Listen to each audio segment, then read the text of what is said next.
Hello friends, welcome to our channel Udaan education सपनों को सच करें। दोस्तों, ये जानकर हमें काफ़ी अच्छा लग रहा है कि आप हमारे चैनल को बहुत सपोर्ट कर रहे हैं, अपना प्यार दे रहे हैं। इसी तरीके से आप अपना प्यार हमारे चैनल को देते रहिए। आपको अगर कुछ नया सीखने को मिलता हो हमारे चैनल से, आप हमारे ईमेल आईडी या कमेंट बॉक्स में कमेंट करके हमें ज़रूर बता सकते हैं कि आपको कुछ नया सीखने को मिलता है, आप कुछ मोटिवेट होते हैं, तो वो भी आप लिख सकते हैं।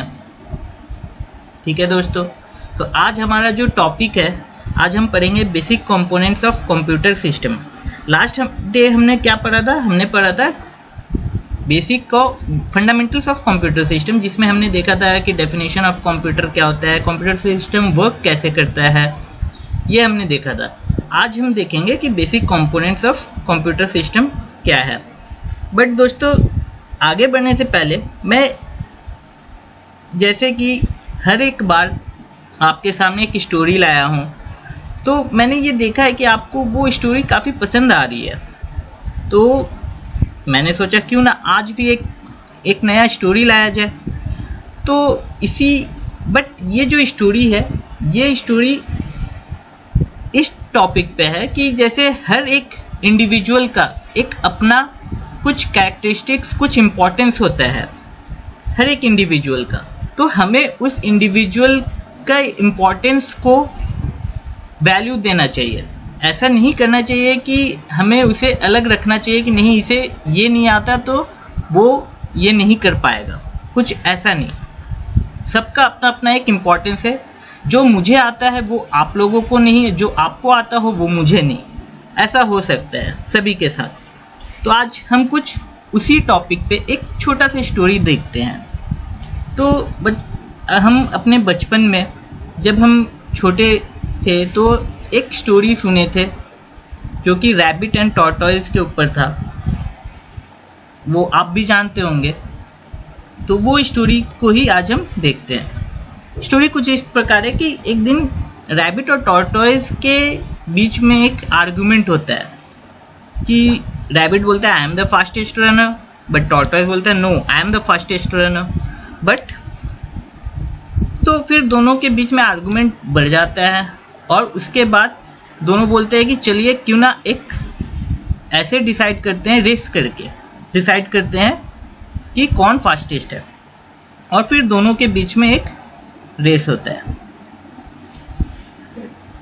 देन रेस जब स्टार्ट तो हो जाता है, वो रैबिट जो है वो दौड़ते दौड़ते कुछ दूर आगे चला जाता है, और वो जब आगे जाके देखता है तो टॉर्टॉइस बहुत पीछे है।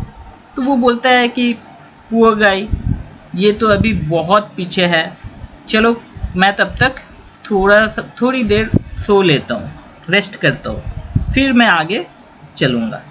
तो वो यहाँ पर क्या करता है, उसे अंडरएस्टिमेट करता है, उसके इम्पोर्टेंस को वैल्यू नहीं देता है टॉर्टॉइस का, और वो वहाँ पर सो जाता है। फिर क्या होता है वो हम जानते हैं स्टोरी में कि आस्ते आस्ते टॉर्टॉइस आगे पहुँच जाता है और वो जो लाइन है वो क्रॉस करके वो जीत जाता है। तो दोस्तों, इस स्टोरी से हमें क्या सीखने को मिलता है कि हमें अपने ओपोनेंट को कभी भी वीक नहीं समझना चाहिए, हमें कभी भी उसे अंडरएस्टिमेट नहीं करना चाहिए। और ये स्टोरी यहाँ ख़त्म नहीं होती है। अभी खरगोश बहुत दुखी मन से वो सोचता है कि अब कैसे फिर से जीता जाए, और वो यहाँ अपने को हार नहीं मानता है, और वो फिर से रेस के लिए अप्रोच करता है टॉर्टॉइस को कि can we have another race. Tortoise बोलता है ओके, नॉट एन इशू, करते हैं फिर से एक बार। क्योंकि अभी टॉर्टॉइस का आत्मबल बहुत ऊपर था, तो वो सोचा क्यों ना मैं फिर से करूँगा रेस और मैं फिर से जीत जाऊँगा। तो वो टॉर्टॉइस बोला ओके फाइन, कर सकते हैं। तो next time as usual rabbit को जीतना था, क्योंकि रैबिट अब हार नहीं माना, वो सोचा कि नहीं अब मुझे सोना नहीं है रास्ते में, और वो लाइन क्रॉस करने के बाद ही दम लिया और वो जीत गया। तो ये होना ही था। क्यों? क्योंकि इससे क्या पता चलता है कि फास्ट एंड कंसिस्टेंट जो होते हैं वो ऑलवेज स्लो एंड स्टडी को बीट करते हैं, ठीक है, अगर वो अपना आत्मबल रखें, ठीक है। सो वी नो कि it's good to be slow and steady but it's better to be fast and reliable. और इस प्रकार ये स्टोरी अभी भी लेकिन दोस्तों यहाँ खत्म नहीं हुई। अब क्या, अब टॉर्टोइज को बुरा लग गया। टॉर्टोइज भी सोचा ये क्या हुआ, तो चलो फिर से एक बार रेस करते हैं। उसने फिर से खरगोश को अप्रोच किया, रैबिट को, कि लेट्स हैव अनदर रेस।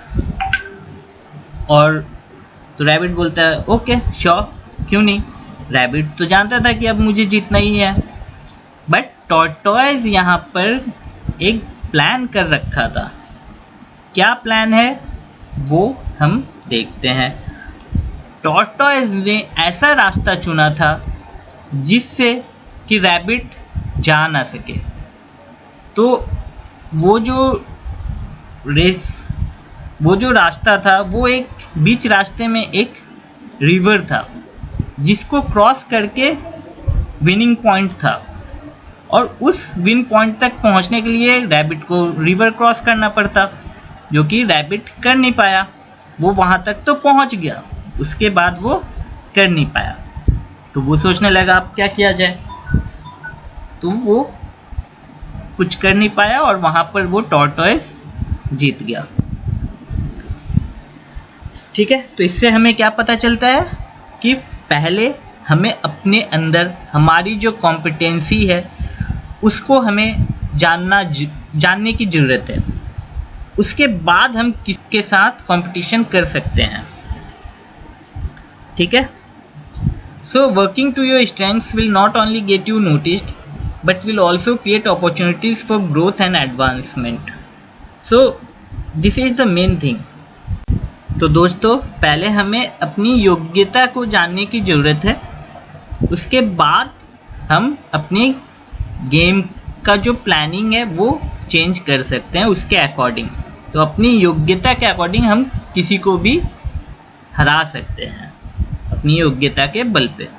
तो ये इस स्टोरी का मोरल था। बट ये स्टोरी अभी भी यहाँ खत्म नहीं होती है।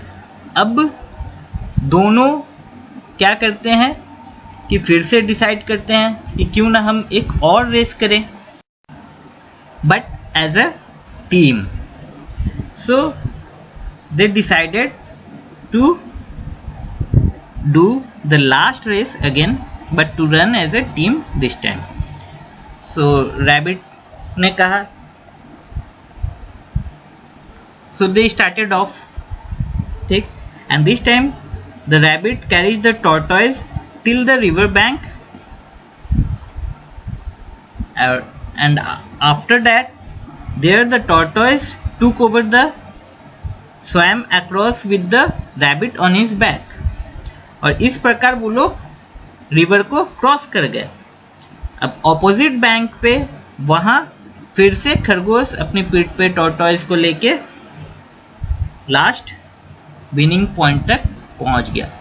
सो इस स्टोरी से क्या हमें मोरल मिलता है कि we should compete against the situation not against a rival, ठीक है।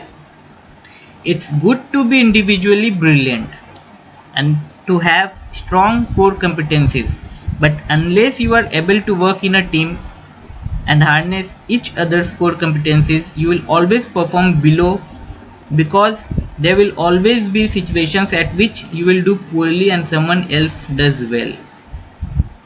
Okay friends, तो आज हमारा जो टॉपिक है इसी के ऊपर है कि हमें कंप्यूटर सिस्टम में भी हर एक पार्ट्स का कुछ ना कुछ डिफाइंड इम्पोर्टेंस है जो जिसके बिना काम नहीं होता है। जैसे जो मेन पार्ट्स है कंप्यूटर सिस्टम के, हार्डवेयर एंड सॉफ्टवेयर। तो अगर हार्डवेयर ना रहे कंप्यूटर काम नहीं करेगा, और अगर सॉफ्टवेयर भी ना रहे तो हार्डवेयर रह के भी कोई फ़ायदा नहीं है। अगर आपके पास ऑपरेटिंग सिस्टम ना रहे तो आप काम कैसे करोगे? तो हमारे लिए ये दोनों इम्पोर्टेंस है, इन दोनों का ही इम्पोर्टेंस है, हार्डवेयर एंड सॉफ्टवेयर का। ठीक है, सो हार्डवेयर क्या होता है? Hardware like all the physical devices like keyboard, mouse, printer, motherboard.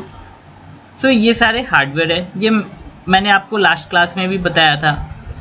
और सॉफ्टवेयर क्या है कि software is a set of instructions और programs used to operate computers and execute specific task, जो कि एक टास्क परफॉर्म करने में हेल्प करता है। तो यहाँ लेकिन नोट करने की बात है कि हार्डवेयर और सॉफ्टवेयर जो है both are interconnected with each other. अगर हम अदर वर्ड्स में देखें तो क्या बोल सकते हैं कि hardware cannot function without the software. क्यों? क्योंकि it requires supporting software to run. अगर हम देखें हार्डवेयर, अगर हम देखते हैं एक माइक्रो साउंड डिवाइस के लिए अगर हम देखते हैं, ठीक है, तो उसके लिए क्या होता है, एक ड्राइवर जरूर होता है जिसको हमें इंस्टॉल करना पड़ता है। ठीक है, तो बिना सॉफ्टवेयर का हार्डवेयर कोई काम का नहीं और बिना हार्डवेयर के सॉफ्टवेयर किसी काम का नहीं। सो दोनों इंटरडिपेंडेंट है, ठीक है, और इंटरकनेक्टेड है। तो दोनों ही हमारे कंप्यूटर सिस्टम में होना जरूरी है। Next, how are hardware and software connected to each other. तो ये एक फ्लो मैंने आप लोगों को दिखाया है कि कैसे दोनों कनेक्ट होते हैं। जैसे यूजर्स क्या करते हैं, कोई भी कमांड जो लिखते हैं वो एप्लीकेशन सॉफ्टवेयर लाइक अगर हम देखें माइक्रोसॉफ्ट वर्ड, जिस पे हम कुछ टाइप करके लेटर लिखे या कुछ भी लिखे, वो हमारा एक एप्लीकेशन सॉफ्टवेयर है, MS वर्ड वगैरह। ठीक है, उसके बाद वो क्या होता है, वो ऑपरेटिंग सिस्टम को सिग्नल भेजता है एंड ऑपरेटिंग सिस्टम हार्डवेयर को, एंड इस तरीके से फिर वो वापस से हमें यूजर्स के पास वो क्या रिस्पॉन्स में आता है, आउटपुट आता है। ठीक है, तो ये दोनों एक दूसरे के साथ इंटरकनेक्टेड है। ये एक फ्लो के थ्रू मैंने आप लोगों को बताया है। अब हार्डवेयर में अगर हम देखते हैं तो हमारा एक्सटर्नल हार्डवेयर डिवाइसेस जो कि जिसे हम टच कर सकते हैं और देख सकते हैं, those devices are keyboard, mouse and printer. इसको हम पेरिफेरल्स के नाम से भी जानते हैं। ठीक है, और ये तो एक्सटर्नल हो गया। इंटरनल हार्डवेयर्स भी होते हैं जिसे हम देख नहीं सकते, लाइक मदरबोर्ड, रैम, रोम। तो इन सबको हम कंपोनेंट्स बोलते हैं। ठीक है, नेक्स्ट इज और सॉफ्टवेयर। तो सॉफ्टवेयर जैसे कि मैंने आप लोगों को बताया एप्लीकेशन सॉफ्टवेयर, और एक क्या ऑपरेटिंग सिस्टम था जिसको हम क्या बोलते हैं, सिस्टम सॉफ्टवेयर। तो एप्लीकेशन सॉफ्टवेयर हो गया जो परफॉर्म करता है किसी भी स्पेसिफिक टास्क को फॉर यूज़र। ठीक है, लाइक ब्राउज़र हो गया, क्रोम देख लीजिए आप, इंटरनेट एक्सप्लोरर देख लीजिए, उस पर हम क्या करते हैं www.google.com या कुछ भी हम सर्च किए तो वो यूज़र के लिए आउटपुट देता है। ठीक है, आउटपुट वो यूज़र के लिए कुछ टास्क परफॉर्म किया। तो ये सारे सॉफ्टवेयर को हम एप्लीकेशन सॉफ्टवेयर कहते हैं। और सिस्टम सॉफ्टवेयर क्या हुआ, which helps to run the computer system and its hardware. वो सारे सॉफ्टवेयर को हम सिस्टम सॉफ्टवेयर बोलते हैं। जैसे कि मैंने आप लोगों को कहा ऑपरेटिंग सिस्टम हो गए लाइक XP 7, विंडोज 7, एप्पल का मैक, लिनक्स, इन सारे को सिस्टम सॉफ्टवेयर कहते हैं। तो हम सिस्टम सॉफ्टवेयर जो है वो हमें जब भी हम बाज़ार से, मार्केट से कंप्यूटर खरीदेंगे या लैपटॉप खरीदेंगे तो वो हमें ऑलरेडी इंस्टॉल्ड मिलता है। बाकी एप्लीकेशन सॉफ्टवेयर हमें इंस्टॉल करना पड़ता है। ठीक है, तो दोस्तों आज का हमारा टॉपिक यहीं ख़त्म होता है। ये कुछ क्वेश्चंस है जो मैंने आप लोगों के लिए प्रिपेयर किए हैं। सो प्लीज़ दोस्तों ये क्वेश्चंस के आंसर आपको ज़रूर मिल जाएंगे। आप अगर ये वीडियो देखे होंगे तो आप इसका आंसर भी दे सकते हैं। तो आप प्लीज़ हमारे कमेंट बॉक्स में आंसर्स को ज़रूर कमेंट करें ताकि हमें पता चले कि आप कितना सिंसियरली हमारे वीडियोस को फॉलो कर रहे हैं। थैंक यू दोस्तों, थैंक यू।